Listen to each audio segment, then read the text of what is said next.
Good evening, everyone. I'm delighted to welcome you this evening to the Rose Auditorium. I'm Hayley Eber, the Acting Dean of the urbanist Channon School of Architecture here at the Cooper Union. A decade following the League's groundbreaking re-envisioning branch library study, we have the privilege of revisiting these vital community hubs through the lens of three distinguished architectural firms.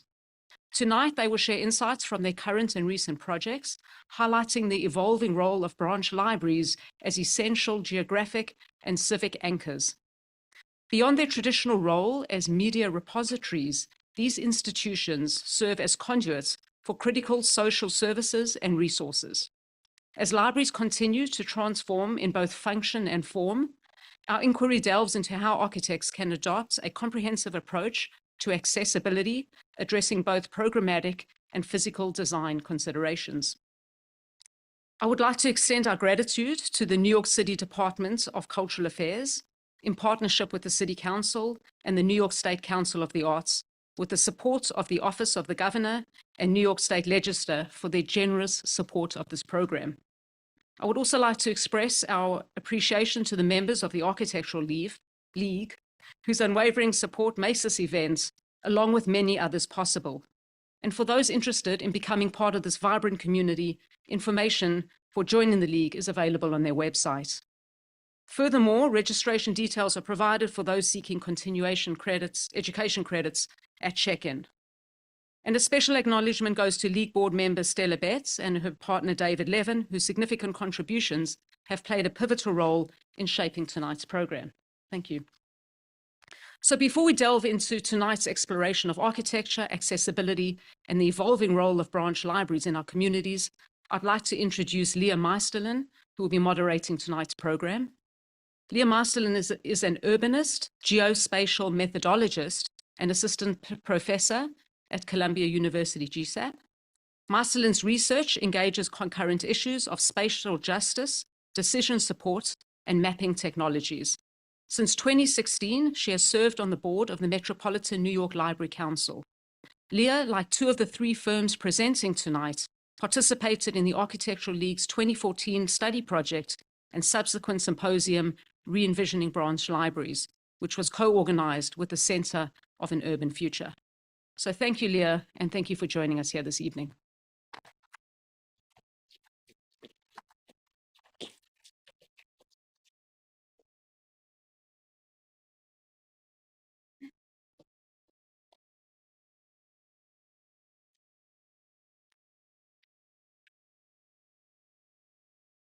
Hi, everybody. Thank you, Hayley, for that introduction. I'm Leah Meisterlin. I will be moderating, and I'm going to give a very brief introduction of our speakers this evening. But first, a note about the program. 10 years ago, it does not seem like 10 years have passed, 10 years ago with Re-envisioning Branch Libraries project or series of studies, libraries seemed extremely urgent and embodied a series of extremely urgent questions for us, right? We were responding to the seemingly insurmountable everyday needs of New Yorkers, contending with the impacts of Hurricane Sandy, and the onslaught of the sort of crush of budgetary processes that often seem more political than civic.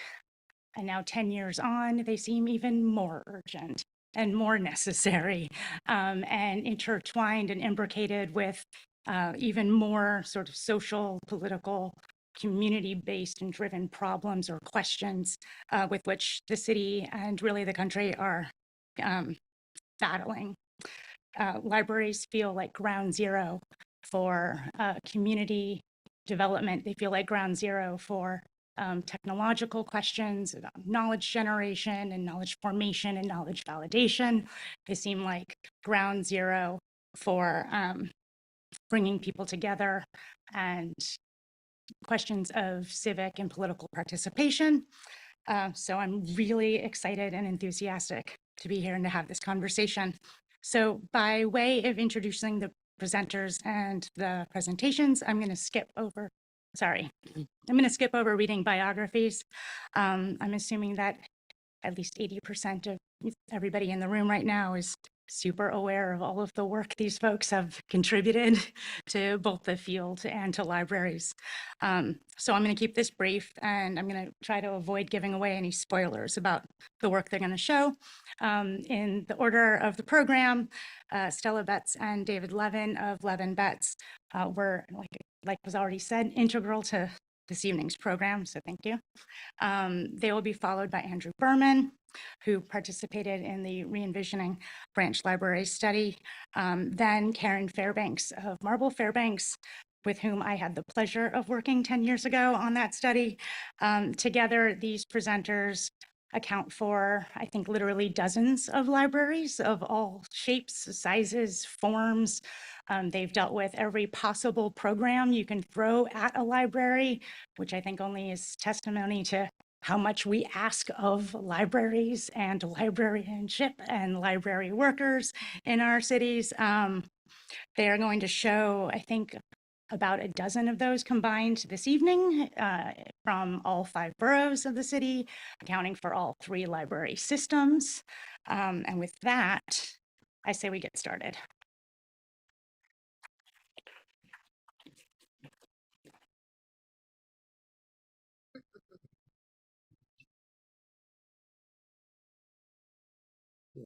Yeah. Good evening, everybody. Thank you for coming, and thanks for the Cooper Union for hosting the event this evening. Haley, thank you for introducing and the Architectural League for setting up this program tonight. Can't hear me? No, I'm going to crowd Stella. That happens. Thank you. Ann Reiselbach, thank you very much. Leah, thank you for the introduction as well, and Zoe Fruchter, very much for setting up the event.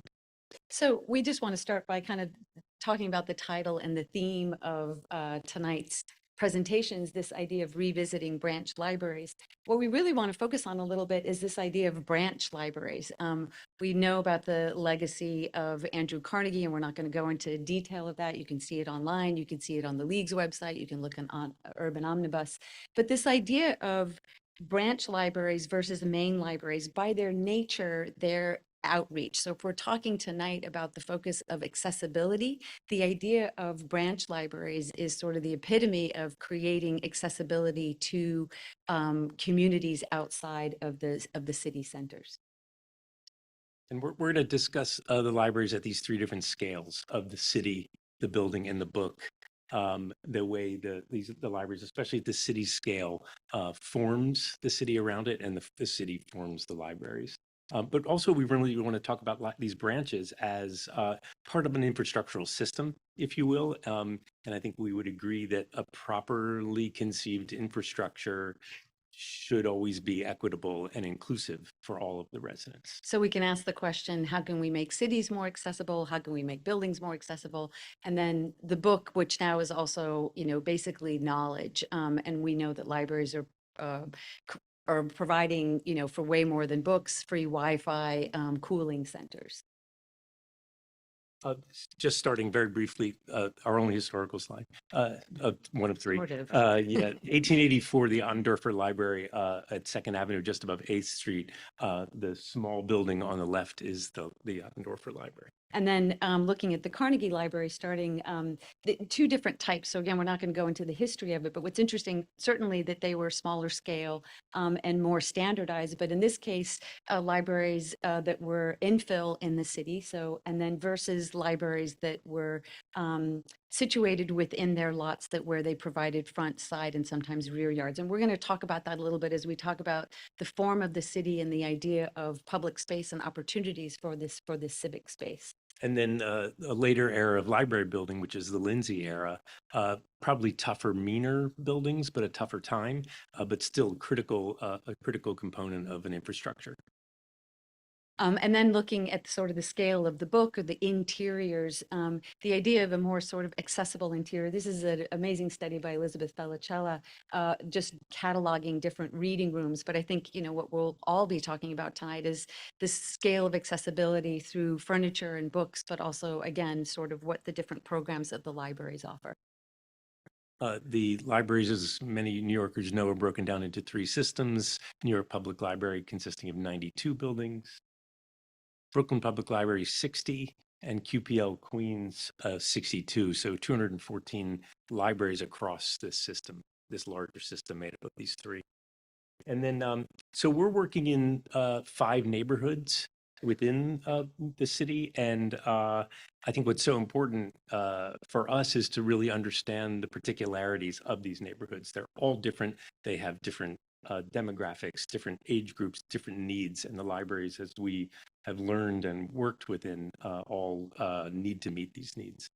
So if we're talking about the form of the city and how the form of the city impacts the sort of accessibility of the libraries and vice versa, these are the 5 libraries that we're working on in terms of their existing building to lot relationship. And this is significant for us in terms of, is this also a pointer? Maybe I don't dare. So the second one in from the left is built full to the lot. And then the other 4, as you can see, have opportunities. Yeah, you can just run back and forth. Have opportunities for front, rear, and side yards. And again, we're going to talk a lot about that because we're looking at both the building itself, but also the space around it. These are the 5 libraries, their plans all to the same scale. So these branch libraries, which are smaller in scale, are all within sort of 8 to 10,000 square foot. Brooklyn Heights Interim Library in Brooklyn Heights. It's a small, lower scale, more gentrified neighborhood. So the existing library, in this case, it was an interim library, was located inside an existing church, Our Lady of Lebanon in Brooklyn Heights. And the first challenge is one, creating an identity for Brooklyn Public Library within the library, but also, as you can see, the main entry having steps. So starting at the interior and kind of looking at the relationship of a library inside a church. So how do we create accessibility that's both from a physical accessibility, but also visual and welcoming? From the interior, this was a very small library. It was an interim library, but just the idea of creating shared light, so an equity of light to all the spaces. And then really, in this case, also looking at a sort of separate entry that became both an identity for Brooklyn Public Library, but also a separate entry that was an accessible entry, so that we kind of had the duality of both the church and the library. Borough Park is it's sort of in the dense grid of Brooklyn, pretty sort of devoid of green. Greenwood Cemetery is sort of nearby, but it's a largely Orthodox Jewish neighborhood with also mixed with Latin and Asian populations. This is the original library from 1952, 1952-55, a 2-story library predating after Carnegie, predating Lindsay.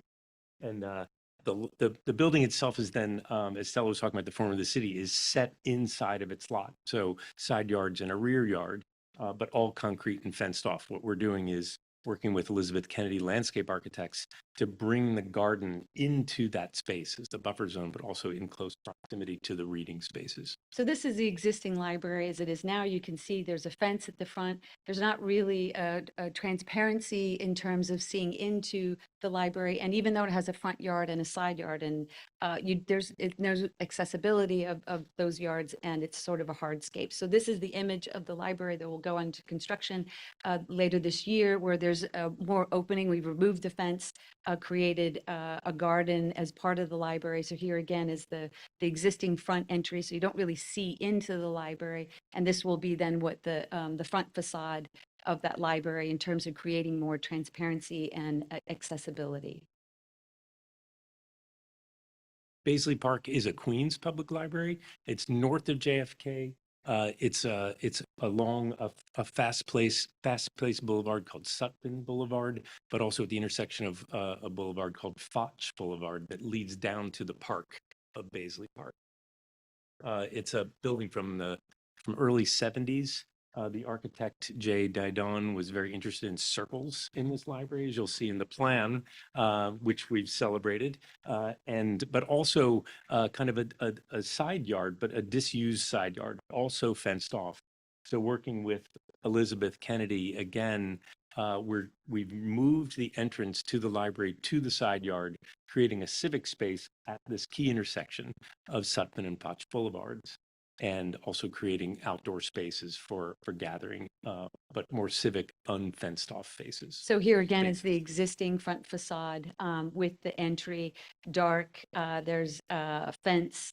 And then this is what the library will be, where we're opening it up with more transparency, creating a more sort of welcoming, accessible library. We've moved, as David said, the entry to the left, activating that side yard as an open public garden, which we'll show you in a minute. So so as noted in the urban plan, it's at the intersection. So this is a lot of the times what you see of the existing library. So it's this opaque facade with, it does have a side yard, but then it's fenced in. So what we're doing is really opening up that corner, adding and moving the entry to that side and really activating this public garden on the side of the library and sort of opening up that connection and redoing the brickwork on the library itself. The interior, as David noted, all of these are existing renovations to buildings. So there's an existing sort of circular theme, and there was an open courtyard. We've enclosed that courtyard to capture it for a children's space, but the idea of really kind of creating this light-filled zone that's shared throughout the center of the library itself. And again, kind of creating this idea of an equity of light and this more sort of civic open space for the public. So a lot of these, as you can see, we're really interested in this integrating the outdoor space, the sort of public garden space with the building itself. All right, East Flatbush. We have 5 minutes. Yeah. Also in the grid of Brooklyn, a neighborhood sliced by large, very fast avenues, a Afro-Caribbean neighborhood. In the 50s, the first branch was open plate glass, about half the size that it is now, renovated in the 80s into a rather lightless building. And this is how when we inherited the project, this is what the building looked like. So you can see this sort of very solid, opaque facade. And so this project that just finished in June, really opening up the facade, creating more transparency, welcoming you into that central reading room. It's a one-story, essentially flat facade. So one of the things that we tried to do is kind of soften that facade, creating a kind of pleated series of panels and graphics, and then creating that identity for Brooklyn Public Library. The organization of the interiors is actually really significant for us in terms of, as you'll see, we opened up some skylights in the center, so a centrally naturally lit reading room, but then having perimeter support spaces all around that. That did something that allowed us to actually eliminate almost entirely the corridor, so we're able to give that square footage back to the public space of the library itself. So this is what the existing library looked like before, so no connection to the street or visibility and no natural light. This section of the building was a sort of a sandwich of steel and wood falsework. We sliced 3 banks of skylights through, adding steel where needed, but mostly just posting up with wood skylights. The existing the structure of steel with the wood system, and then sort of surgically placing these skylights where there were steel beams and adding a little bit of structure as needed. So now the new reading room is full of light, the north-facing skylights, and this sort of idea of really transforming that central space and making connection back to the city, and this sort of central, naturally lit space that then has these perimeter rooms. All rooms for the most part are either have direct access to light or shared light through these perimeter translucent spaces. And that's where we added more sort of color and warmth, these niches or these other rooms that are around that perimeter. But again, the sort of emphasis is really kind of creating a more transparent and visually connection to the city itself. And finally, Red Hook. Across the street from the NYCHA housing, Red Hook houses built in 1934, housing approximately 6,000, probably way more residents of the city, a largely African-American community there. The existing library was an Italianate Carnegie. The yard fenced off, interiors. And this one burned down. Right, burned in 1947. Right. The building pulled in from the corner with a fenced off yard, 2 minutes, and a disused garden on the side. It's okay. We're, And then again, oh.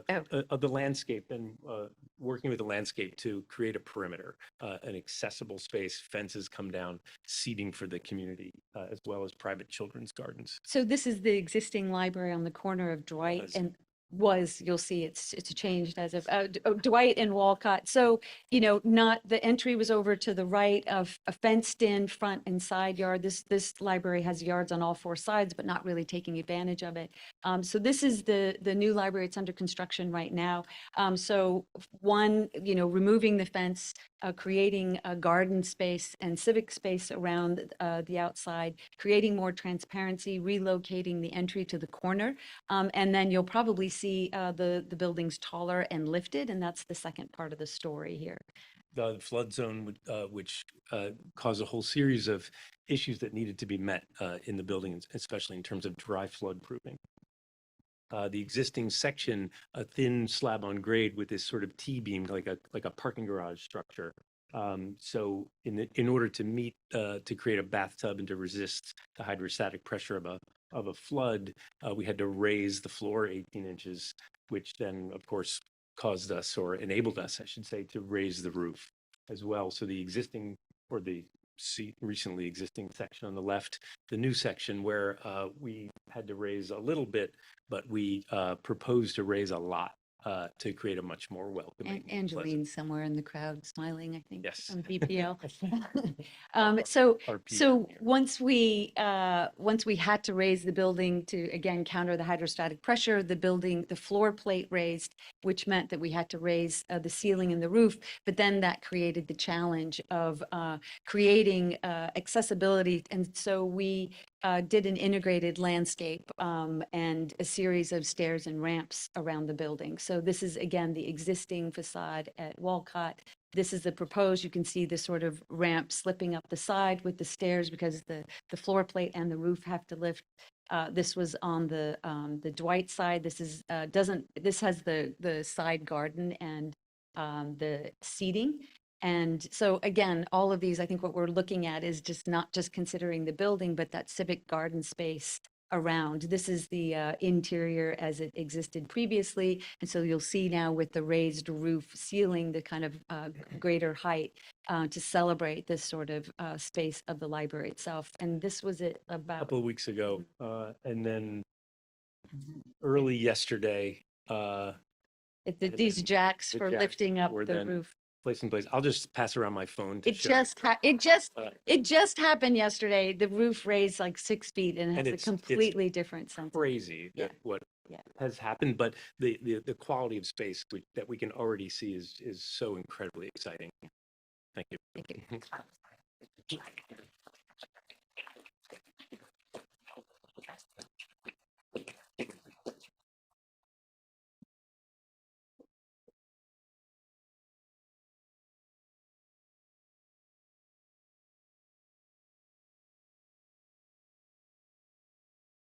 Hello, I'm Andrew Berman. I'm gonna find. There we go.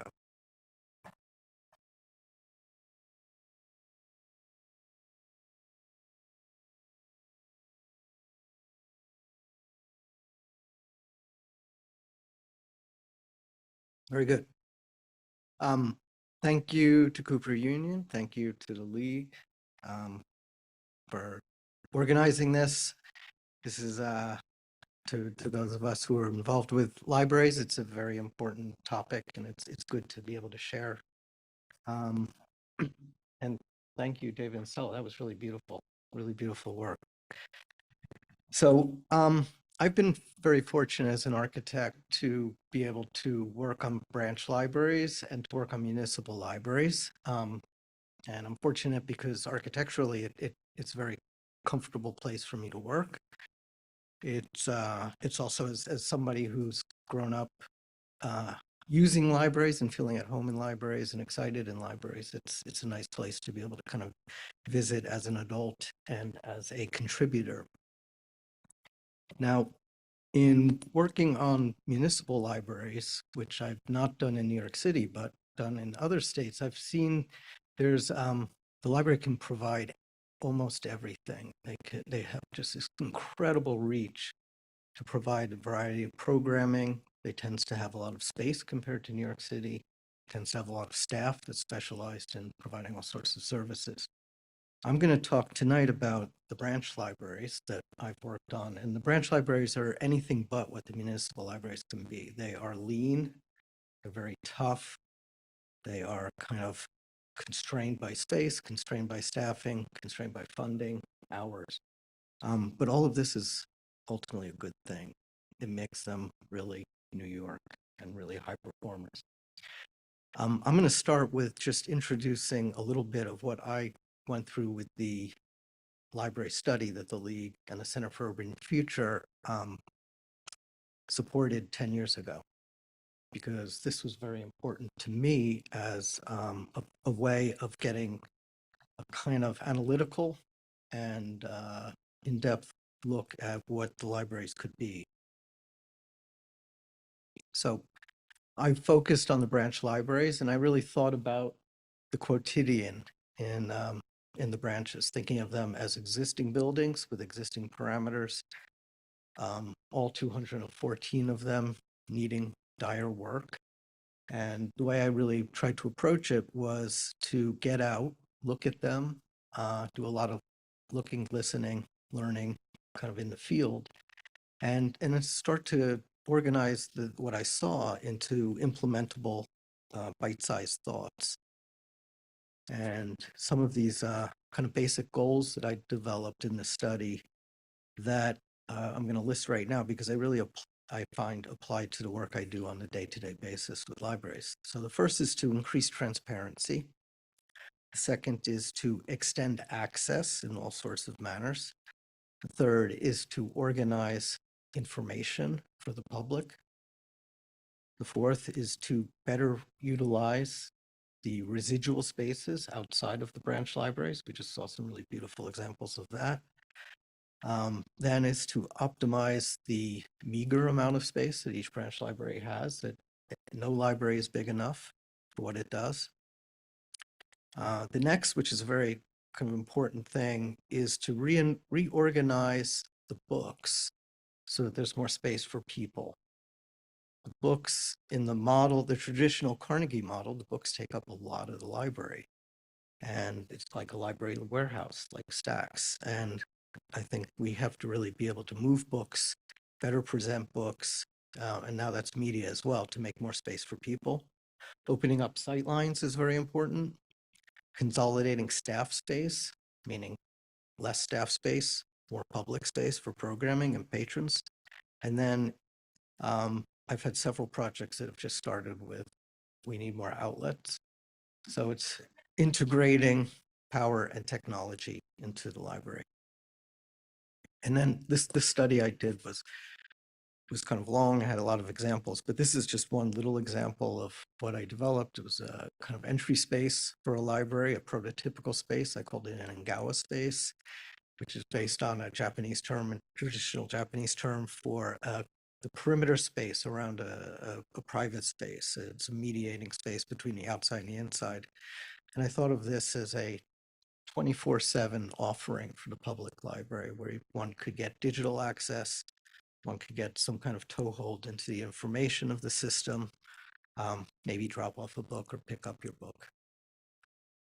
Another thing that I focused on was the spaces outside the library, how to make the spaces usable, welcoming.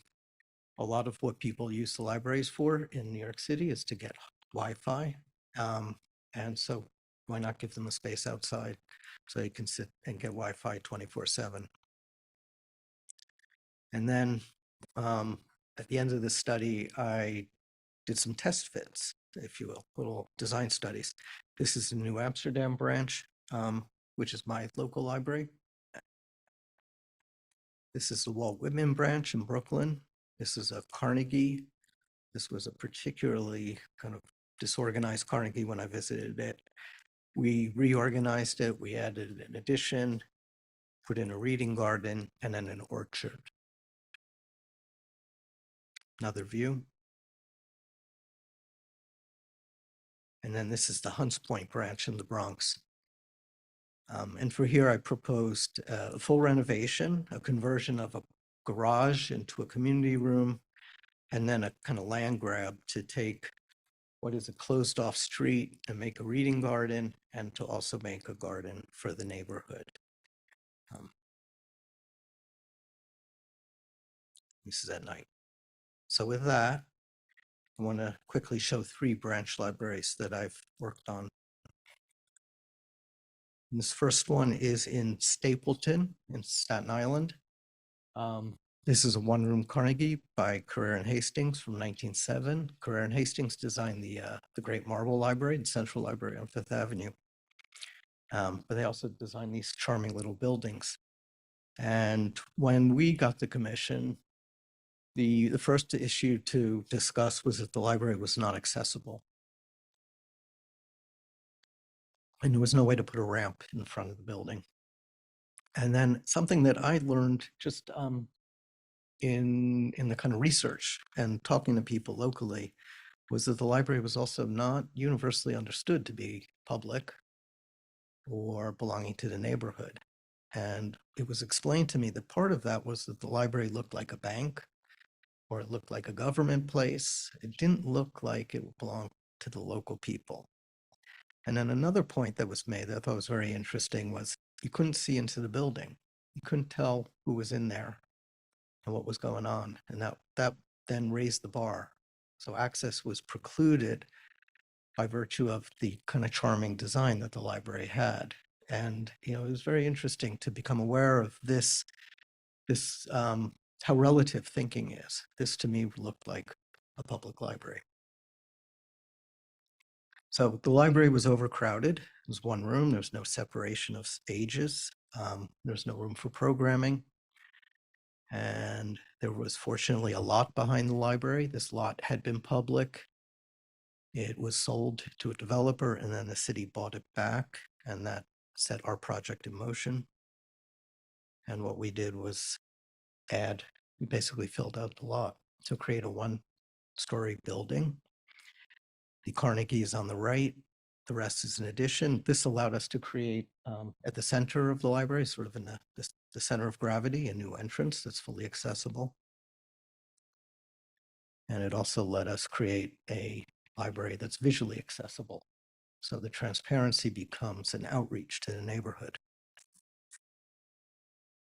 This is a 12,000 square foot building now with the combined. So it's a very nice size for a neighborhood that feels very underserved. The branch library is a very simple program ultimately, but it's a very complicated organism. And in simple terms, the libraries are comprised of adult areas, teen areas, and children's areas. And those areas need to not have generally physical barriers, but they need to have clear demarcation lines. And that I find is part of the ongoing design challenge in working through these projects. So here you can see open sight lines. I wanted the library to very much feel like it was all under one great roof, one shared roof. And here we have the community room in the center of the library, as well as all the services, the bathrooms, the mechanicals, the staff spaces are all inside this core. So this is just a typical shot from any given day. The library fills immediately. There are always people waiting outside every branch library in the morning. They're ready to roll. Computers are a big draw. Wi-Fi is a big draw. Heat and air conditioning is a big draw.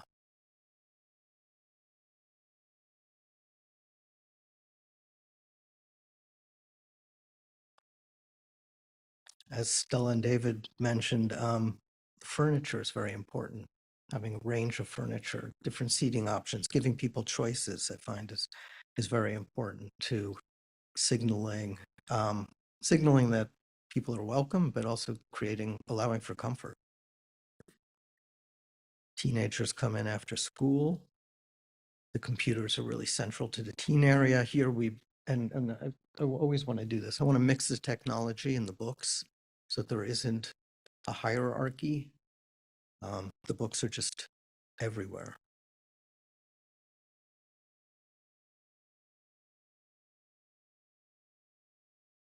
Open sightlines. This is the community room. And the community room serves as a quiet space, classroom, art space, exercise. I've seen Zumba classes in here. And then the original Carnegie Library, once it was cleared out, it was turned over to the children, and it's now a grand space rather than a cluttered space.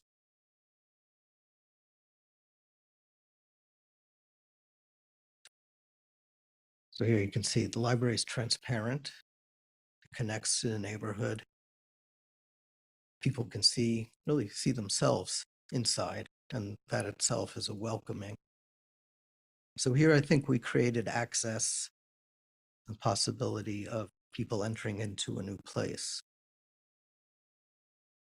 So the second library I want to show is in the Bronx. This is the Van Cortlandt branch. Actually, not this. This was before. So this building was, the NYPL bought this building. They were on the hunt for a new building in the neighborhood, and they bought this building. And this building had been built as an SRO, a single room occupancy building for short-term transitional housing, and it really was an ugly duckling in the neighborhood. It was also programmatically not a good fit in the neighborhood. It was not welcomed in the neighborhood. It also had never been used. It was built, the developer went under, and I think that happened 2 more times. So by the time the NYPL bought it, it was actually quite damaged as a building. But the location was a good one, and it was my task to figure out how to kind of wring utility out of this structure. And this is what we made. So the renovation was quite extensive. We used the shell, but we actually had to raise a roof in order to get a double height space, or enough space to create public spaces. And then we had to completely reconfigure the interior, the staircases, the egress, the envelope. But the goal was to make a building that belonged in the neighborhood, and to make a building that felt civic, that felt accessible, and to my mind, a building that felt permanent. The overall library is 6,500 square feet, so it's a little over half the size of the Stapleton Library. And really the big rooms in this library are the size of living rooms. It's very intimate. In front of the building, we made an open courtyard, little piazza, place to sit. And behind the building, we created a reading garden. Here you can see the material, which is terracotta shingling, really kind of speaks to the scale of the materials of the neighborhood, which are mostly brick, stone, and slate.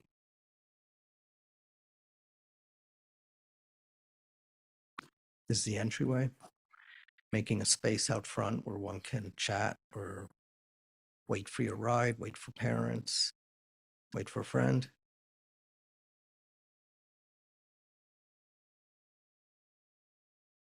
And again, lining the walls with books, letting the books create the color for the people. And then on the second floor, we put the teens and the kids. And this is an example of what is kind of interesting and nice to do in these branch libraries. There's such a shortage of space that everything has to be rung. So here a window becomes a window seat, and it becomes a place scaled to the kids, or scaled to a mother and a daughter. And then it puts the public in the window. And so the window, those people can be seen out in the neighborhood. And then again, it's kind of this announcement of, I am public. There weren't really any views to be had here, so had to compose little views.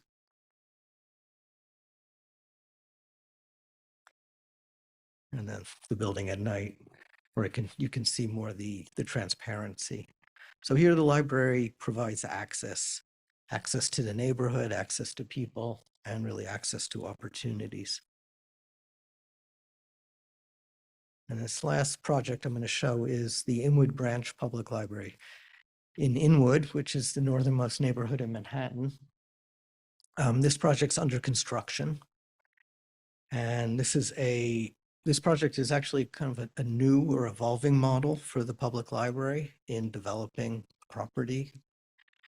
In this project, they took down an existing library, a two-story library, and then combined the lot for the library with the parking lot, which you see straight ahead. The parking lot belonged to the Board of Ed. The library belonged to NYPL. And then this combination capitalizes on an upzoning of the parts of Inwood. So under the Bloomberg administration, the zoning laws were changed. So you could build from 2 stories to 14 stories. So all of a sudden there was an awful lot of available space or volume to put on this site. And the NYPL partnered with the New York Department of Housing and Preservation and Development and the Board of Ed to create a design competition. And this competition called for a new public library, which is the anchor of the building. And then with that, there are 174 units of deeply affordable housing, a job training center, a universal pre-K, and a community center. And Fogarty Finger Architects were the lead architects for this, and that they built the building, they designed the building, and they invited me, and Ranger Development, who was the developer, invited me to design the library. We also worked with Cloth, which is a local community group. So a rendering of the library as it will be. It's an anchor on Broadway. And this public library is 20,000 square feet. So it's actually getting up there in size, much bigger than most of the branch libraries. And the adults are on the ground floor. The kids and the teens are on the ground floor. The adults are up front on Broadway. The kids and teens are in the back overlooking in athletic fields and a school. And then on the second floor, a lot more space, a lot more books, a community room, classroom. Here you can see the library on the ground floor and the second floor, community facilities down below, and then the 174 units of housing, which Chris Fogarty designed up above. So this is a building from earlier this week. And we're looking across Broadway. The library is more or less the full width of the building. A rendering. This is what you would see as you entered, coming in through a low area into a double height space.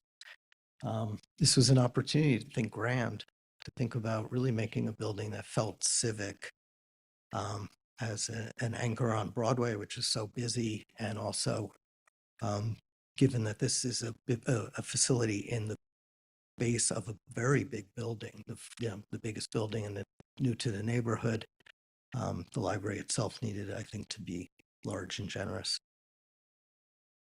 So this is again from earlier this week, under construction, about 2 more months to go. Open sight lines, can look through the library very much, not just through the library, but right out to the neighborhood, and conversely from outside in.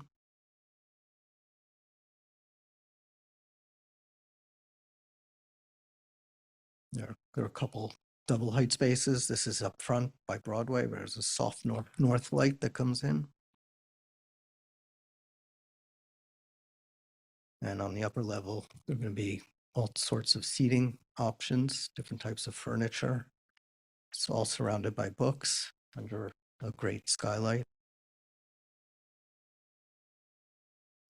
So each branch library is a place for access for the public, for information, but also access to calm and concentration, a place to access, hopefully, a desired state of mind. Thank you.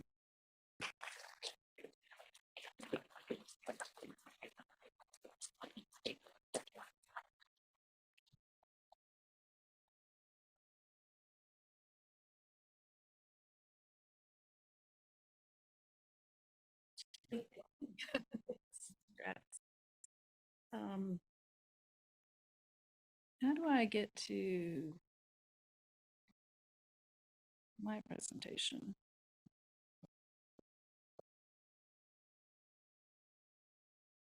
Are you guys going to change it to? Oh, okay. Okay. Thanks. Is this the big switch back to the? Is this yours? No. No, that was Andrew's. Oh, there we go. Oh, great. Thank you.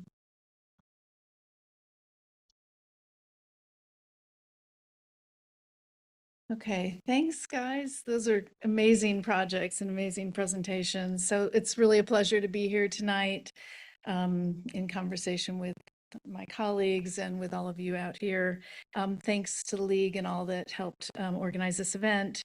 Our firm is privileged to be working on such important public buildings as libraries. And as you've heard, in New York City, our three amazing public library systems innately understand their mission to be as broadly inclusive as possible.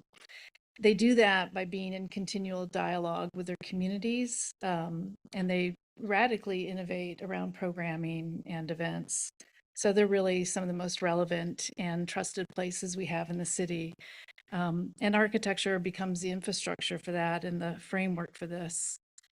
Every project we've worked on, library project, is an opportunity to calibrate the library to new and evolving needs. And for us, accessibility and equity in the built environment intersects with many other questions we've been working on in our projects. You know, questions such as identity, who is the library for, and does the identity resonate with the mission to be broadly inclusive? In connection, how does the library connect its users to its resources? Who has access to the resources, and how are they preserved, maintained, and cared for? Community, how does the library reflect the values and needs of its community? And access, where are the barriers to entry? How can we signal and encourage, anticipate participation and engagement? Equity, do the spaces provide a broad range of ways to learn and work? And do they provide a diversity of sensory experiences?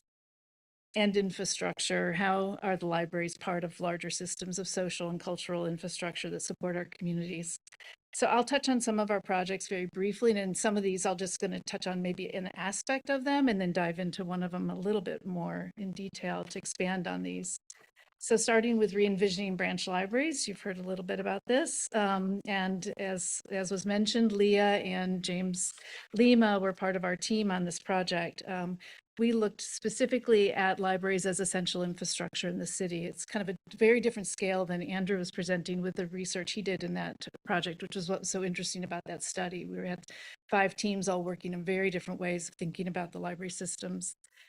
This project was built on the report by the Center for Urban Future that looked at the capital needs for all branch libraries at that time, and it was like over $1 billion in need in general. So our interdisciplinary team proposed a real multi-scalar approach to looking at libraries as social infrastructure. We mapped data from over 50 data sets, which I think are more closely linked now than they were at the time, and use this to learn more about the existing branches, to look for future library locations, and to see where library needs aligned with the need for affordable housing and with planning for resiliency. We applied that research to the Brighton Beach site as a demonstration site in our case, and identified the unique needs of the Brighton Beach community through that research. So our team proposed that rather than seeing the needs of libraries and affordable housing and resilience planning as competing priorities in what are already tight budgets, that the city could align these priorities in future projects. And now there are a few examples in New York City, and Andrew just showed us one of them, how we expand opportunities for the public libraries to upgrade their buildings, to address access, to increase their resources and services by working at the intersection of the needs of libraries and housing. And this is work our team has continued to work on after this project up here, and we continue to work on today and expanding those ideas around the city. Glen Oaks Branch Library is in part of the Queens Library System. It serves one of the most ethnically diverse communities in Queens, of a population of about 30,000 people from over 50 countries speaking 30 different languages. This has a story like you've heard on some of these other projects by my colleagues. There was a Lindsay Box building on the site. The building's on a corner facing a large urban street, Union Turnpike, and a smaller residential side street. And we had the ability to use both the side yard and the front to create outdoor public space to invite the community to linger and rest in this area. It also has an enclosed garden space off the teen space in the outside. I'm only going to focus on the question of identity in this building and not taking you on the inside. So the identity of the library is connected to the word search, which is written as an ephemeral projection of sunlight onto the facade. It's not always there. So the movement of the word is connected to the fact that the building's in one particular site and there's changing daily seasonal conditions around it. So as you can see, it shifts across the building. In the summer, the words might be longer and more stretched out. If a cloud passes, it might disappear. So we were interested in the many meanings of the word search and how those meanings relate to libraries as both places and portals, physical and virtual. And at street level, we've developed an abstract graphic pattern on the storefront that's part of the shading strategy, but is also meant to resemble books sit on a shelf from a distance when you're looking at it. But when you're up close, it actually has the word search translated into the 30 languages that are spoken in this community. We wanted every family in the neighborhood to find the word search in their primary language and be encouraged to enter the building. And our hope is that by connecting in this way to the community, we've not only eliminated physical barriers through the new building design, but also helped remove some of the social barriers to entry. The Schomburg Center for Research in Black Culture, I guess I kind of cheated here. This isn't a branch library, and I'll talk about that. Were we supposed to just do branches? So it's a research library within the New York Public Library System. It's a campus of buildings, actually, between 135th and 136th Street. And it includes a Carnegie building on the left side of the slide here. And the long brick building facing Malcolm X was designed by Max Bond. The Schomburg has a collection of over 10 million artifacts, extensive film, digital, and video recordings, as well as art and artifacts, manuscripts, archives papers. It's considered one of the most significant collection in the world of materials of history and culture of people of African descent. So as a research library and not a branch library, it's primarily accessed by scholars rather than the local community. Khalil Muhammad, who was the second of the 3 directors we worked with over the course of this project, wanted the community, those walking by, to know about the materials inside and to be drawn in. So, and he was actually particularly interested in reaching teens and thought that if we use digital media, that would also be a good way to encourage them to become interested in the contents of the building. So we looked at developing strategies to turn the building inside out, using a new addition on the corner and displaying some of the collections on the exterior, revealing them to the community. And then we also developed a wide range of reading rooms, research spaces, archives for the different divisions of the Schomburg, responding to the specific needs of working with different media in different ways and to care for and preserve the collections. And so the newly designed public galleries, the bookstore on the street corner, and the signage welcome new patrons and also activate and contribute to the streetscape. The Greenpoint Public Library and Environmental Education Center is a new building for the Brooklyn Public Library System. And this has a very similar story to Red Hook. It started with a Carnegie And then there was a Lindsay Box building on the site. In this case, we had to take down even the Lindsay Box and start over. They wanted to double size of the existing branch. So this new library proposes a really novel and unique partnership. It's a library and environmental education center. It was really driven by community activism and designed to not only provide expanded library services, but also address the past environmental harms to this community. On the left is one of the first maps we did when we were drawing this and thinking about this project. It overlays like the green spaces in the area, the nearby industrial zones, the schools, the school-aged children. The red dot is Greenpoint Library. And on the right, some of the requests from the community. This project, throughout the whole project, we worked with the Community Advisory Committee that had a large impact on how the building was programmed, and a lot of workshops, obviously, for the community as well. The timeline of the project, as I mentioned, begins long before we became involved with those two previous buildings. But most notably, the Greenpoint area has a huge, really serious environmental, a scary environmental history, let's say, with toxic leaks from industry along Newtown Creek starting in the 40s, and the massive Greenpoint oil spill that was really discovered in 1978.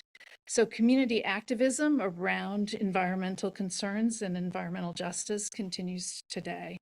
And it was the community's decision to put $5 million of their settlement funds that they got from Exxon into this building that really kind of transformed and shaped this project. So given the community interests, the project goals, and our understanding of the limited amount of outdoor space, we developed an approach to the massing of the building that allows for us to maximize outdoor spaces and set up three really unique landscape spaces in the building. We worked with Scape for our landscape architects. They were actually involved in all three of our public library buildings, all three projects that I've shown. And these three levels on the roof, you see it's labeled here Alpine Classroom. There's a classroom space and demonstration garden and pollinator garden. On the roof of the second floor, off the second floor is a reading garden. We call it the Nest. It's accessible off of the community spaces on that second floor landing. And then at the street level, there's a civic streetscape with outcroppings that align with like geological history of the site and plantings and a bioswale. This civic space is, you can see here in this image, it provides outdoor space for the community. It provides a place to sit, to linger, to use the Wi-Fi. It basically invites you into the library, even if you're not going in the library. It invites you to be part of the space of the library. The point of arrival is a point of connection, circulation, information. It's a visual connection to the reading garden up above. And this desk where the librarian sits to welcome you is also a desk for patrons. As the desk turns around and bends around in plan here, you have seating for the community to sit at the same desk as the librarian to sit and ask questions and get support. Both the children and the adults are on the same level, the lower level of the building, the main entry level, and both have great visual connection to the outdoors as well. And again, coming at the library from the other direction, I should have mentioned back a couple slides. Can I go back? Here, from this corner, the site slopes up very gradually to the entry. And when you come from the other side, there's a couple of steps up, and you're seeing the kind of relationship again to the seats outside the building and your visual connection to the adult reading area. And when you land at the second floor, the stairs and the elevator both arrive at this place. You're on the right slide here. You're in a lounge space that's really adjacent to and connected to the outdoor space, the reading nest. The left slide, you're actually in the community room that has a door directly to outside, and you're looking at that community room. On the right slide, you're looking at that way ahead in the far end of the image. In the right slide, you can see the point of service, and you're actually seeing the sliding doors into the teen space. And the teen space is pretty small here, but flexible furniture that they could move around. Is set up to allow for both wet and dry experiments in a lab-like space. And this was one piece of where the community input was really important. Our community partners wanted to be able to do projects in these library spaces that would include making a mess and using things like water, which is not usually typically allowed in the library. So each of the teen room the teen space here and the community rooms, which I'll show you in a second, all have long space with stainless steel counters, refrigerators, sinks, so they can get specimens, bring them back. They can plant plants and take them outside, and they can do all the programming that they envisioned they'd want to do for the community. This is that larger community space, again showing you the large room. It's dividable into two spaces, and it includes these kind of lab-like counter spaces. And then again, back to the aerial view, you're seeing on the right, the pump on the top roof is pumping, the kids are pumping water up from the cistern that's collecting water on the roof, the space off the second floor, so they can take care of the garden. And then from the street view, whoops, sorry about that. From the street side, just to note from the street view that this building really is a teaching tool about sustainable practices, and throughout the building there are educational moments that are highlighted both in the inside and the outside, talking about the building systems, talking about the material choices, the landscape, and how that works. Just a view from the roof looking down at the two different levels, the outdoor levels. And just, you know, the BPL, the Brooklyn Public Library System, really exceeded our most ambitious kind of vision for how this project would play out. After the building opened, they hired an environmental justice coordinator who has really amplified all the work that they do there. They've increased the public programming, working with the community partners, building a real vibrant sense of community. You're seeing a lot of the activity. They're using all these outdoor spaces. This building opened in 2020. So, you know, having outdoor spaces was well timed for them. They were able to kind of use those right away. And, you know, here in Greenpoint, I think the project really was designed with a collective vision to inspire the next generation of community activists. So we're really pleased with how the communities embrace the building, and the partnerships have been really warm, rich, and rewarding. Libraries are sites for education, for access to knowledge and knowledge production. So they really have a mandate as critical kind of social infrastructure to be as inclusive and welcoming to all as possible. I'm just going to end on one last slide for the Center for Brooklyn History. I haven't been watching you, Zoe. Is my time up? Yes. Okay. If you don't watch, you don't know. So the last slide, this is just one slide of images. We've just opened this project recently. Brooklyn Public Library merged their Brooklyn collections with the collections that were already housed in this building that was formerly known as the Brooklyn Historical Society. So we were asked to create a long-term plan for the building, for the maintenance and preservation of their collections, but also a way to support new, robust public programming. And most importantly, as a first step, they wanted to transform the identity of this building from a private kind of pay-to-enter institution to a public space that would welcome all. So removing all sorts of barriers to entry and access.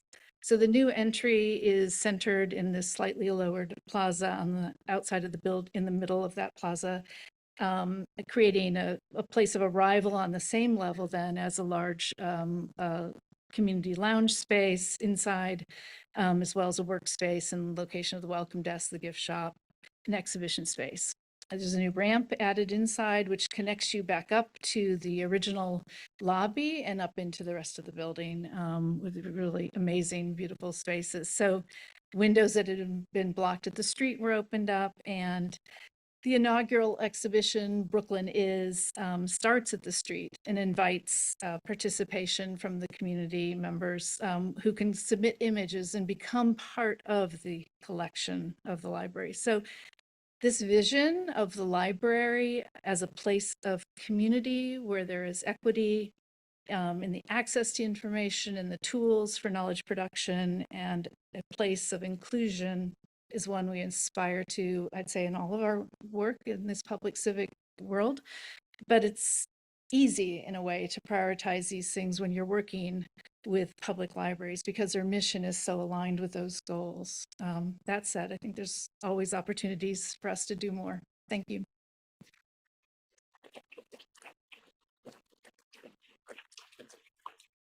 What do I do with that?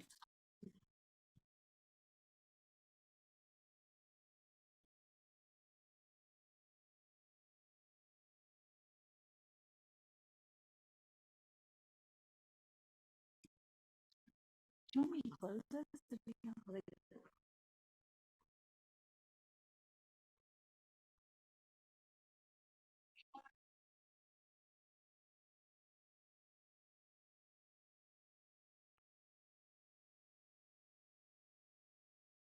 This is the real test. Okay. Wow. I'm realizing now I didn't properly say thank you for inviting me to do this, but now I'm deeply grateful for the opportunity to do this. That was incredible. And so I have I'm just going to pull together a few of the overlapping themes, and before we open it up for broader questions from everybody. I have a few questions, but I'm really going to see my role as giving you an opportunity to keep going because that was awesome, and 15 minutes is probably not enough. Okay. I find, where to start? I'm going to start where Karen sort of left off, because I'm really moved, honestly. We are here to talk about access and accessibility within libraries. And I'm extremely moved by the extent to which all of you in your work and the projects you've shown and really in the ethos you brought to your work in libraries kind of embody and take very seriously what Karen described as libraries having a mandate for inclusion, right? I think a lot of us will get frustrated, or we're mindful of the fact that in architecture and accessibility conversations, we will we all know some who are satisfied with hitting the ADA checklist, treating it as a checklist, or we know that the conversation often starts and stops close to that, right? And so long, and we sort of satisfy a series of requirements, maybe as an afterthought, maybe as a series of measurements we check later.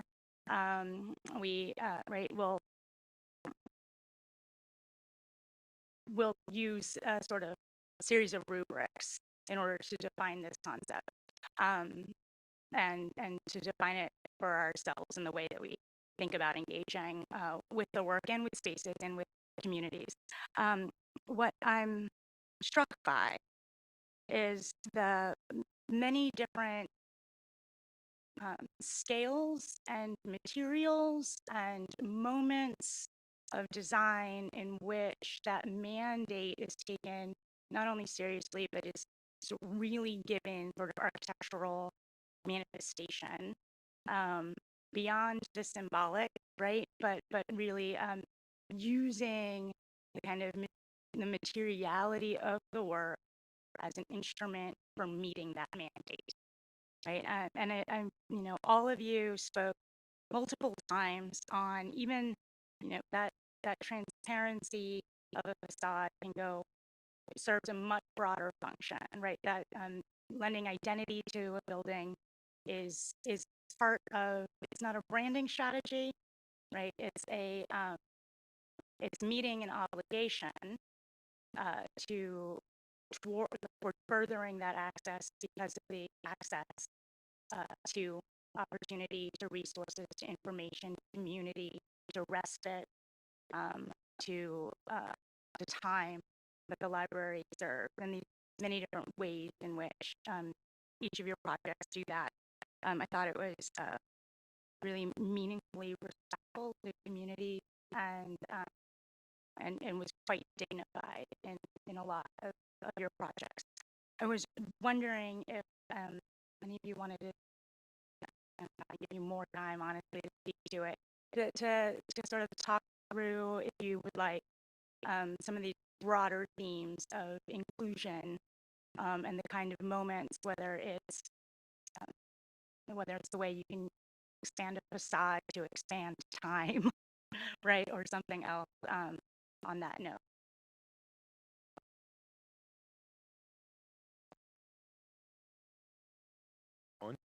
Yes. One of the things that I noted in all of the projects was really, I think that, we were in the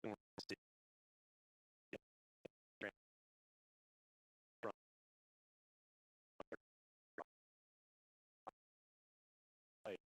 where where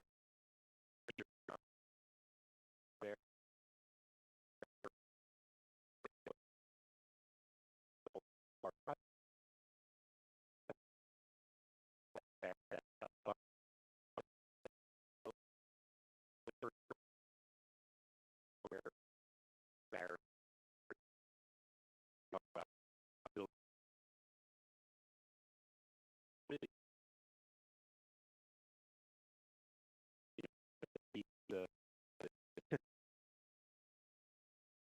uh, the previous library was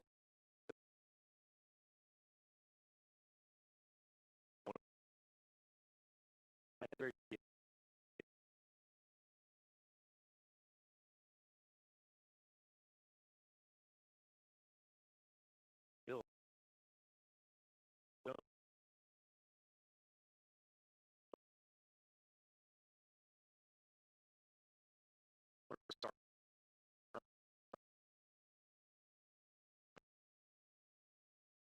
The GEEK is the Greenpoint Environmental Education Center, the acronym. And what's interesting is that that building by zoning was supposed to meet the street wall. It was supposed to be, it was not supposed to have that corner outdoor space, which we had to kind of convince the library was worth fighting for, because we did believe so strongly that it was a great place to allow for the community to kind of have a space, an that space. Related to that, though, is this kind of question: when the library owns that space, they also have to maintain it. So there were a lot of questions, and especially in Greenpoint, when you introduce that much landscape, is how do they actually maintain and care for that? And what, that's a lot of work. So all these choices and all these discussions are really interesting. One is that the library had some outdoor space, but it was gated off. And then how do you, so if you open that up, now you actually have to maintain. About that. Son? Yeah. One of the other things I wanted to pick up on something that you had mentioned, Karen, and I think that for sure we all, by the nature of public libraries, and we didn't get to touch on that too much, is just how many stakeholders, and talking about the community, going through initial meetings with librarians and the community, presenting to the community with each one of these libraries several times, getting that input. You shared some of the, the input from the neighborhood for the Greenpoint project, everything from the Public Design Commission. So I think, and I've referenced Angeline here from Brooklyn Public Library, that we've been able to essentially collaborate with on 3 of our projects, and each project is so different because of the nature of the community.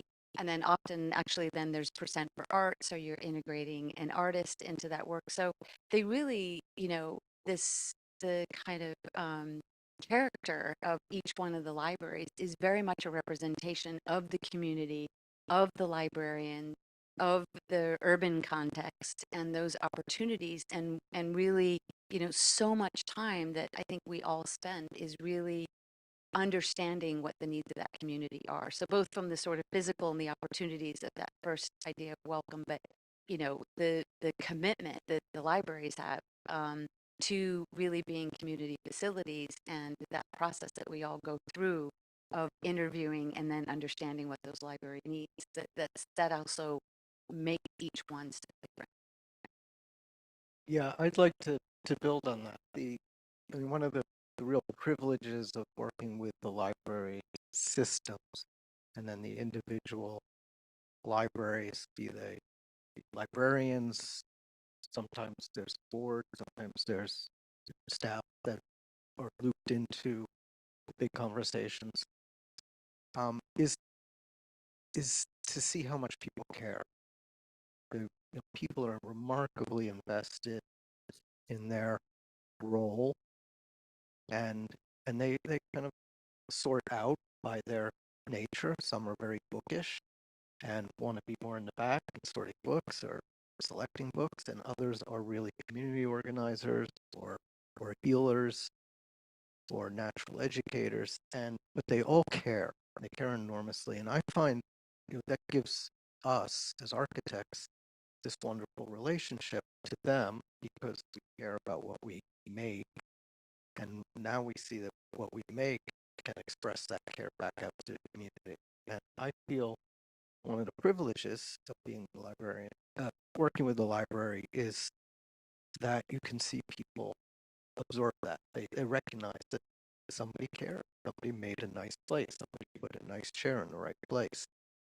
And that's I think a really important message that can't be dictated and can't be stridently kind of noted in a plaque, but these atmospheres that you are all making, that we're all striving to make, I think really connote that, and this is a new thing. And one of the interesting things about going around the city, and you go into Lindsay boxes and you see, well, maybe the thinking was a little bit different. It was very kind of transactional, perfunctory, right? The budgets were so low. Maybe the sense of order that had to be kept or maintained was so high that some of the buildings feel mean after a couple generations. And we, I think, have this privilege of coming in now and recognizing that and seeing what we can do, transform. On the issue of materials that you brought up, I think that all plays into it, shows the care. One material I really am thinking about a lot, and I hope it comes through a little bit, that what I showed was light, that we can shape these environments. And both of your projects do that beautifully. Bring in light, let people feel light, and most people probably don't have light-filled apartments with a nice view, with light to keep them company. And so these become really meaningful points of reference for people, I think. It's a great thing to be part of it. I think, Stella, it was quite lovely, your discussion of the equity of light and the questions you guys are asking in those projects about the distribution of light as an experiential resource. I think that's quite meaningful as well. I'm gonna use this to jump on to or add to the question of process, and maybe dovetail also into this question of the histories within the libraries, but also how those relate to the histories of these communities. I think it strikes me in the projects that you guys showed, and this is related to the craft of librarianship being akin to the craft of architecture, right? That in each of these works and each of the projects along their own timeline, right? There's this interplay between program and process, or program as process, or process, not only design process, but engagement processes as their own programs, right? There's the engagement processes that play into how each project comes together, how the design decisions that are made, but ultimately you're also designing for further engagement processes that spin out and that speak with communities that have to be able to evolve as needs evolve, as crises erupt, as we saw in 2020 and we saw it during Sandy, and we saw and that some of those they're playing out in the timeline of your own engagement with the libraries and with the library system as a project is developed. But then so you are in many of your examples, I think it was amazing that you each spoke to the history of each of the sites because you inherit a kind of community's relationship to their library, however productive or unproductive that may be, right? And some of those legacies are problematic. Some of their environmental legacies are very problematic. And so there's not only a question of, I think it's one thing to say when we talk about questions of inclusion and inclusivity, how communities are engaged through a design process. It's another thing entirely to zoom out on that and to recognize that our community engagement practices are one spoke in a very longer time wheel. I'm gonna go with nonlinear time in this conversation, in this example, right? And yeah, I was wondering if I know you have a couple like stories of just because projects take a while to finish and what we know after that we wish we knew before, or if you wanted to elaborate on some of those process-oriented outcomes or process as program and vice versa.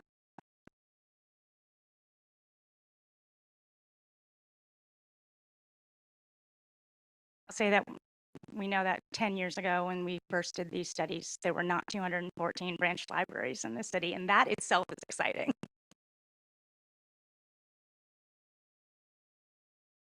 Well, I can say that one of the interesting things about work on these types of projects is to get a sense of neighborhoods that they sit within. There's a lot of, I find research is very important. Research is really about exposure, being in the areas, seeing them, get a sense of the grain of a place, the populations that are there. I was just extremely struck when we worked on Stapleton, how this felt like a unserved part of the city. It barely felt like it was part of a great city. It didn't feel like it was part of a great city because it's just isolated. There was no public space. Had I had more time, I would have shown a lot of images of the neighborhood because I find it very interesting. But getting this kind of feel as a beginning point in the libraries, I think, is a very helpful thing because, in a way, we are designing for people we never get to speak to. And as much as there is community input, it tends to be somewhat filtered. And my experience in working with the NYPL is they're very well organized.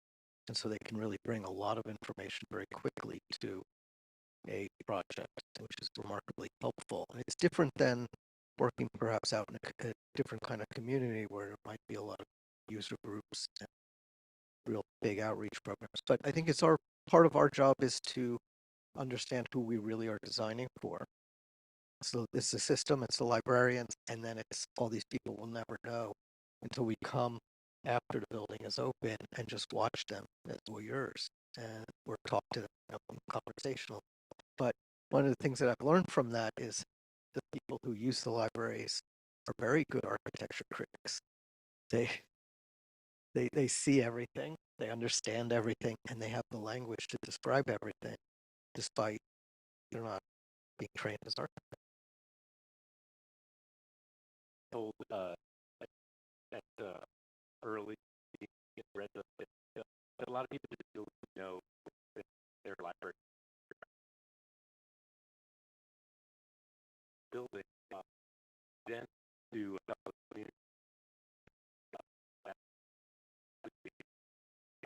very broad, very wanted to a lot of their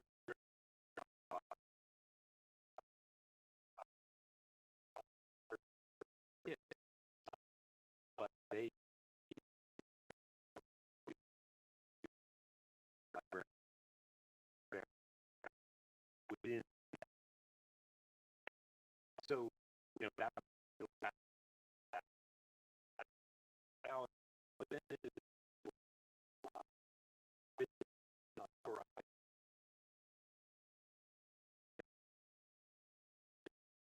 do identify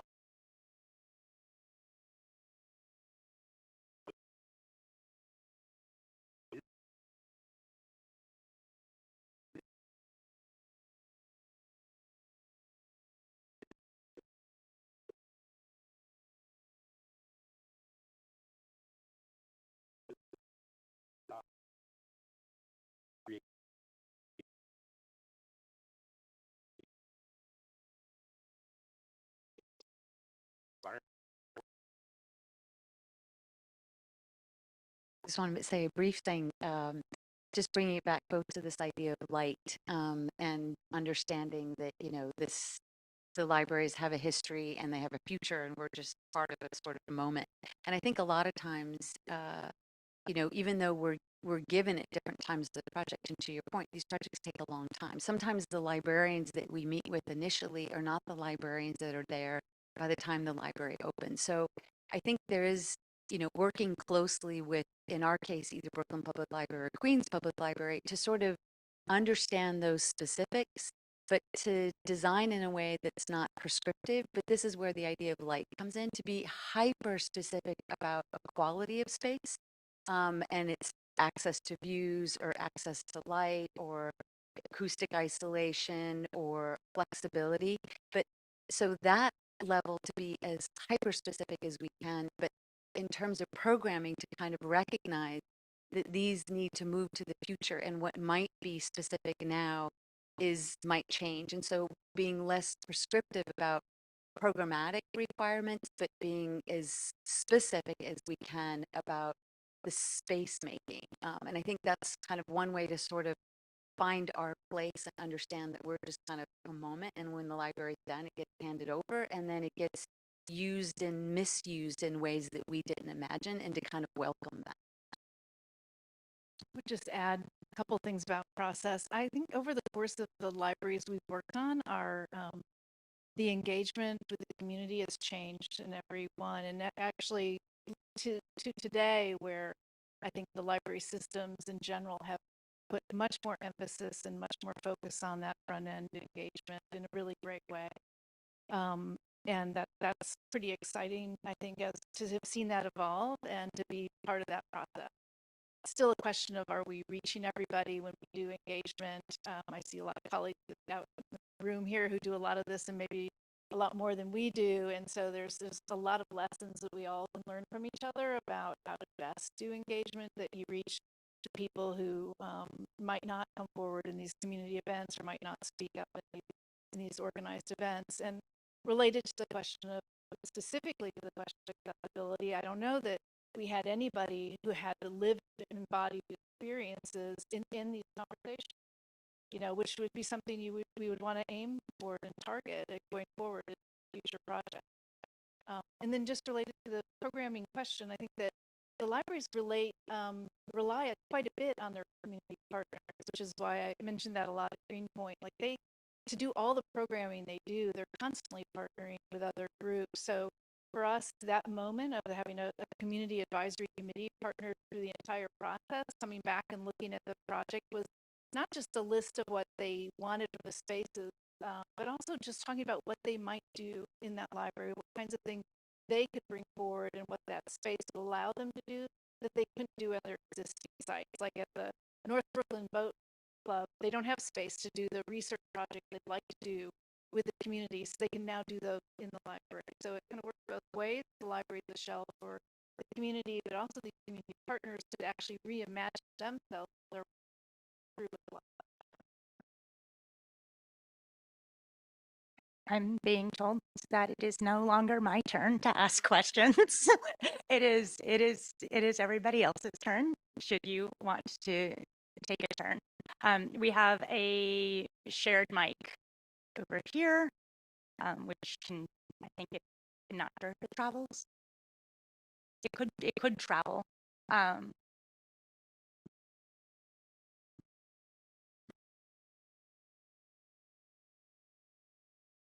you need it to travel.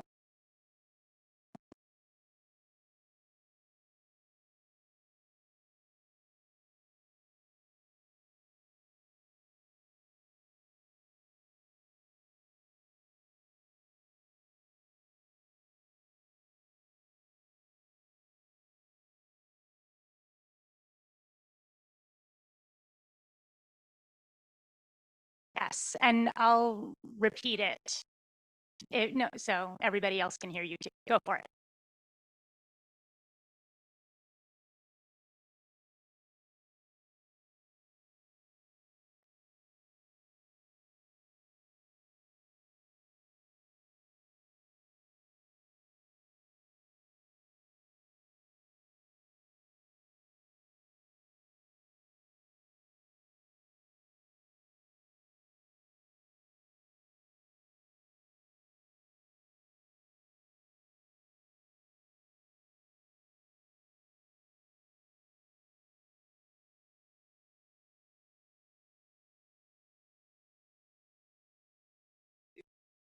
If you can speak more directly to disability access and inclusion in any of your projects, just beyond the like exterior ramp that were pointed out.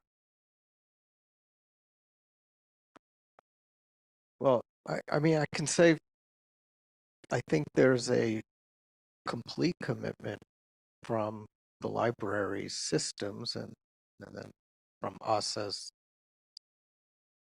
collaborators, as architects with the library for complete physical accessibility throughout the libraries. That's critical. And so that accessibility is traditionally used in that term. It's ADA accessibility. It's getting people in with mobility issues, age issues, strollers, children, older people. I mean, I think all of our work is addressing those issues as a first tier problem solving issue. There might be room to improve, but I think that's certainly addressed. And perhaps I mean, at least I didn't mention it because I take it for granted that we have solved for that, and now we're trying to make those people who might have physical issues, limitations, or differences to just be part of everybody else, and then up the ante of including more people, making people feel comfortable in all ways. So one way that's dealt with, I find interestingly, is to think about furniture as a variable. There once was a library chair and a library table, and they're usually made out of oak, and they were kind of nice, and they said library. But those chairs and those tables don't really work for kids, and they don't work for older people who might need a help to get up out of their chair. They also don't say relax. They say sit upright, be bolt upright. So furniture, I find, is one way of extending the message of choice and comfort and inclusion. So it's not really addressing specific disabilities, but it is trying to open up the welcoming or the comfort level for people. Yeah, I would just like to add, I mean, I think it's a great question. And I would say that I agree. I think the library systems go well beyond sort of, ADA standards. But I think, I mean, for those of you that were here a couple of weeks ago for the Inclusive Museum, I mean, I think that these are ongoing questions. I think that we're all having more and more of an awareness. And I think the more we talk about it, we were just having this conversation before tonight, like the idea of universal accessibility. There's no such thing. What's universal? So I think that, like, how do we design for the sort of broadest spectrum, knowing that, we're not going to get it perfect. I don't know that there is a perfect answer. And I think, we, through the library systems, they've raised the bar. We try and I think do our best, but I think this, I mean, actually, this is the theme of this spring's lecture series, I think, is like, how do we define that? I think, there's been museums, there's going to be schools coming up. I mean, I think this question gets to exactly what the platform is this spring of these conversations, and like, how do we address these things? How do we talk about them? How do we be comprehensive? Is there a possibility to really be comprehensive? So I think it's an excellent question. I think to some degree, none of us can answer it perfectly, but I think that there is very much an attempt to be as comprehensive as possible, but no doubt. I mean, I learned so much, even whatever that was 3 weeks ago, and understanding more and more about different levels of sensitivity that is impacting the way, the way we're designing our libraries now, or we're doing a public museum as well, like very different than the way we were designing our first library 8 years ago. So, this is an ongoing conversation. So I think it's a great question. I don't think there's a perfect answer. I think your question's really appropriate, and you're right. None of us use the word disability, and I think that's something that we should all be aware of. I think from what I was, the way I was trying to frame our talk tonight was about the difference between kind of ADA and the need to solve, in that those prescriptions to solve a problem, versus thinking about designing that welcomes difference. And I guess that's what I was trying to frame our examples around. And I think that's part of what thinking about how we play a role and how we address disability justice, how we address neurodiverse communities. I mean, these are all things that we're learning how to talk about, and we're hopefully designing and learning how to design better for. So thank you for your question. Also goes back real quickly to Leah, you're very beyond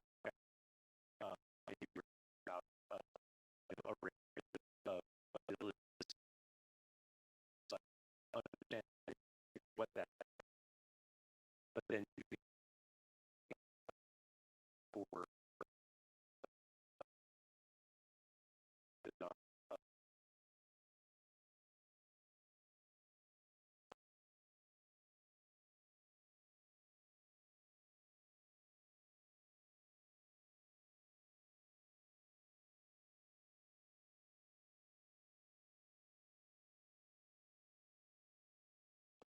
Yeah, I will. Thank you so much for that. That was incredibly moving and may have shed a tear or two. My question is that libraries are fundamentally and inherently a public entity, and you sort of took that idea and just so beautifully and profoundly ran with it. As you know, with the city of PS, New York City is up for new zoning laws. And my question to you as architect is, what you did with these libraries was create a space that is just so beautifully inclusive and profound that it will probably take care of the well-being of the communities for like years to come. So how can that idea be transferred to other spaces beyond libraries? How can we give that land back, that space back, that well-being to the community beyond libraries? Make librarians the clients for all your other buildings too. I realize I'm not an architect you presented, but I know a lot of librarians, and I will second or third or fourth the comment that the library systems and librarians in general are the ones that bring a very, very high bar to the table as a starting point, right? And it sort of compels everybody who interacts with them to raise their game, to match theirs. But also the question was for you. I could say that as Stella said, the library, we've been working long enough to see changes in evolution, things that are discussed, things that are noticed, things that are valued. I think we've also seen that the library systems are really expanding their reach and embracing much more than what we still commonly think of as their original mandate, which are kind of receptacles of information, place to share information, quiet spaces. The libraries are they're so ambitious in terms of what they're going to provide. Books are still there, computers and other media are still valued, but they're social centers, they're help centers, they're just solving for everything. I mean, we have extensive talks with the librarians about what to do when there's a drug outbreak, what to do, or how are people going to bathe in the library. It's already understood. That's so the library is also a public bathroom and place to get clean.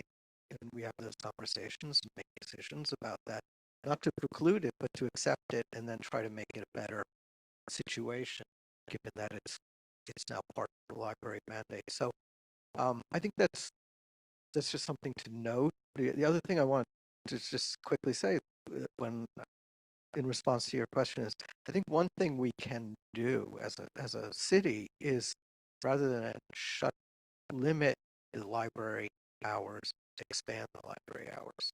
I think that it's really a problem that, like my local library is 10 to 5 most of the time, but not reliably. But that's not very good, and that doesn't include the weekends.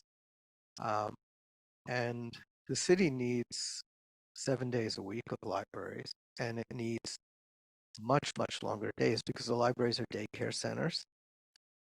A lot of kids and teens are there the moment they get out of school until the moment they know somebody's at home to take care of them or pick them up. So I think time is part of the solution. Maybe expand budget or Mm-hmm. Yep. Okay. I was just gonna, as we conclude, since we're a little bit over, I want to thank everybody so much for your time on stage and off, and plug 2 of the other events in the current work series that are coming up this spring around the as was referenced, the theme of accessibility, but trying very hard to think broadly and critically through that lens. Learning lessons with and from disability justice communities, but trying to understand, again, it's becoming a catchphrase, but beyond the ADA, like really, that we come back to that as built environment professionals, but trying to learn and expand our imagination about what that can mean in all kinds of different spaces. So April 2nd, we have an event thinking about supportive housing and housing.